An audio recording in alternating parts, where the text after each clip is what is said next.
Sessions case number 5347/84 dated June 5th, 1984.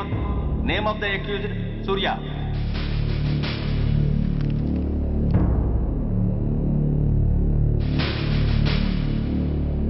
Proceed. Your honour, ఈ నేరస్తుడిని కఠినంగా శిక్షించండి అని వాదించడానికి కూడా ఒక్క నిమిషం ఆగి అతని వయసును సమీక్షించుకోవాల్సినంత చిన్న వయసులో ఇతను 2 హత్యలు చేశాడంటే మన న్యాయ వ్యవస్థ మొత్తం ఒక్కసారి మళ్లీ ఆలోచించుకోవాల్సిన పరిస్థితి ఏర్పడింది.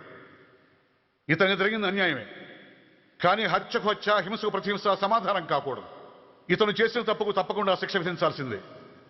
కానీ వేసి ఆ శిక్షలా మాత్రం కాకుండా మొత్తం బాలలోకానికి, రేపటి తరానికి శిక్షణలా అనిపించాలి. It's my sincere request. That's all your honour. బాబు, నువ్వు చెప్పుకోవాల్సింది ఏమైనా ఉందా? ఆ హత్యకు సంబంధించిన అన్ని వివరాలు మాకు తెలిసిన ఎక్స్ మినిస్టర్ ఈ ఊళ్ళో పవర్ఫుల్ పర్సన్ అయిన చౌడప్పకి అగెనిస్ట్ గా సాక్ష్యం చెప్పడానికి ఎవరూ ముందుకు రాకపోయేసరికి కేసు క్లోజ్ చేయాల్సి వచ్చింది. మీలాంటి ధైర్యవంతులు ఊరికి ఒక్కరుంటే చాలు, మా డిపార్ట్మెంట్కి ఎంతో హెల్ప్ అవుతుంది. దేశం కోసం ప్రాణాలు ఇవ్వడానికి సిద్ధపడ్డ సైనికుడిని నేను. మేం కాపాడుతున్న దేశంలో ఇలాంటి కిరాతులు ఉండటానికి వీల్లేదు. ఇదిగోండి కంప్లైంట్, వెంటనే కేసు బుక్ చేయండి. మీరు ఎప్పుడు రమ్మంటే అప్పుడు నేను కోర్టుకు రావడానికి సిద్ధం. Thank you, I appreciate your spirit. Thank you. అవసరమైనప్పుడు కబురు పెడతాను, మీరు తప్పకుండా రావాలి. షూర్.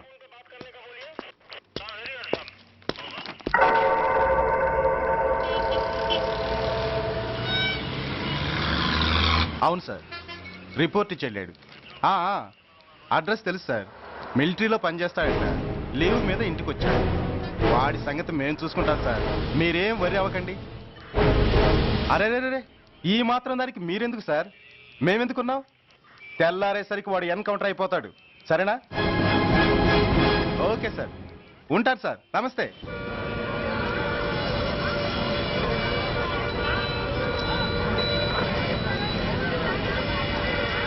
నాన్న, మనం ఈ ఊరొదిలి ఎందుకు వెళ్ళిపోతున్నాం? ఈ ఊళ్ళో కొందరు చెడ్డోళ్ళు ఉన్నారు బాబు. ఎవరు వాళ్ళు?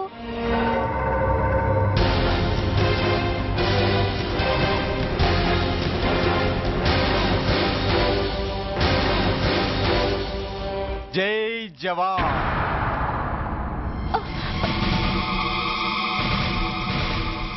కోర్టుకొచ్చి సాక్ష్యం చెబుతాన్న మిలిటరీ ఆయన చెప్పా పెట్టకుండా ఊరొదిలి పారిపోతున్నారే. రేయ్, నేను సైనికుణ్ణిరా. వెన్ను చూపించి పారిపోవడం నాకు అలవాట్లేదు.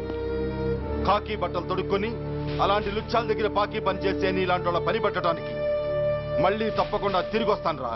అంత లేదమ్మా, అసలు నువ్వు ఇక్కడి నుంచి వెళితే కదా తిరిగి రావటానికి. తమ్ముంటే ఆపండి రా. చా రండిరా.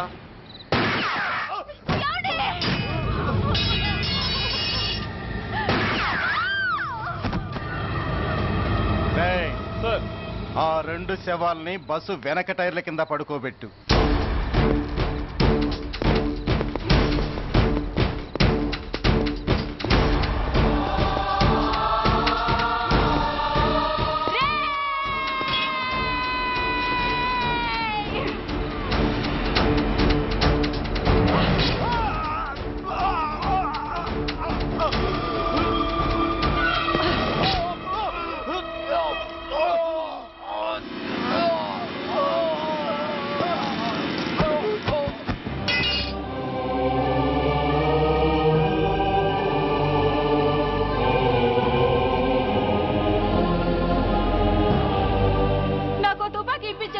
ఇక్కడున్న పోలీసులందరినీ చంపేస్తారు సార్. వాళ్ళు మంచి వాళ్ళు కాదు సార్. మా నాన్న దేశాన్ని కాపాడే సైనికుడు సార్. మా అమ్మని నాన్నని అన్యాయంగా చంపేశారు సార్ ఈ పోలీసులు. అసలు పోలీసు అని కూడా బతకూడదు సార్, బతకూడదు. నాకు తుపాకీ ఇప్పించండి సార్, ఇప్పించండి, ఇప్పించండి.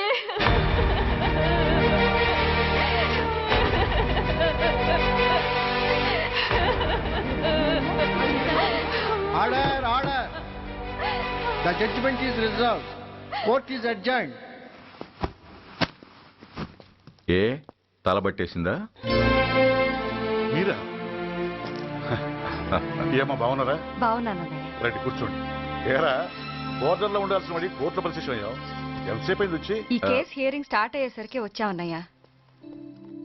ఇంతకీ ఆ అబ్బాయికి ఏం శిక్ష పడొచ్చు? ఏముందమ్మా, మైనర్ కాబట్టి కొన్నాళ్ళ పాటు రీఫార్మ్ స్కూల్ పంపించాల్సి ఉంటుంది. మ్మ్. ఆ శిక్ష వేసేసి చేతులు దులిపేసుకుంటారు అంతేగా? నేరం చేసిన వాడికి శిక్ష వేయటం చేతులు దులుపుడు ఎలా అవుతుందిరా? వాడు చేసింది తప్పు కాదని నీ అంతరాత్మకు తెలియదా? మన దృష్టిలో తప్పు కాకపోయినా చట్టం దృష్టిలో అది నేరం. దానికి శిక్ష వేయక తప్పదు. అసలు శిక్ష అనేది ఎందుకురా? మనిషిలో పరివర్తన తేవటానికి.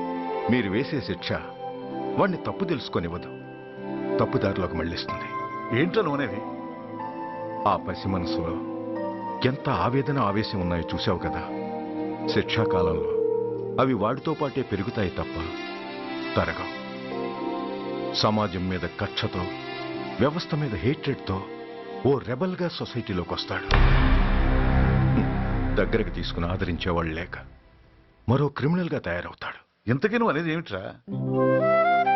మా కన్న కొడుకు ఎలాగూ పోయాడు, వాణ్ణి మేం పెంచుకుంటాం. Yes, we want to adopt him. I appreciate your humanity major Bhargav, but చట్టానికి విచారణ చేయటంలోనూ శిక్ష విధించటంలోనే కాదు, ఆ శిక్షను అమలు చేయటంలో కూడా కొన్ని పరిమితులు ఉంటాయి. శిక్షాకాలం పూర్తి కాకుండా అతన్ని మీకు హ్యాండ్ ఓవర్ చేయటం కష్టం అవుతుంది. ఇంతకీ ఆ కుర్రాడి మీద మీకు ఎందుకంత ఇంట్రెస్ట్? అతను ఓ సిన్సియర్ మిలిటరీ మ్యాన్ కొడుకు సార్. అంటే ఆ చనిపోయిన అతను? He was my subordinate sir. Oh I see. Okay, I will do one thing. ప్రస్తుతానికి ప్రొసీజర్ ప్రకారం అతన్ని రిఫార్మ్ స్కూల్కి పంపిద్దాం. ఈలోగా గవర్నమెంట్కి, లా అండ్ ఆర్డర్ డిపార్ట్మెంట్కి స్పెషల్ పర్మిషన్ కోసం అప్లై చేసి వాళ్ళని ఒప్పిస్తాను. ఆ తర్వాత అతన్ని మీరు తీసుకెళ్ళవచ్చు. Thank you very much sir. వస్తాం సార్. మంచిది. మేజర్ గారు, ఆ కుర్రాడిని మీరు ఏం చేద్దాం అనుకుంటున్నారు? ఏ డిపార్ట్మెంట్ అయితే అధికార దుర్వినియోగం చేసి ఓ నేరస్తుని తయారు చేసిందో అదే డిపార్ట్మెంట్లో చేరుస్తాను. I will make him an honest police officer.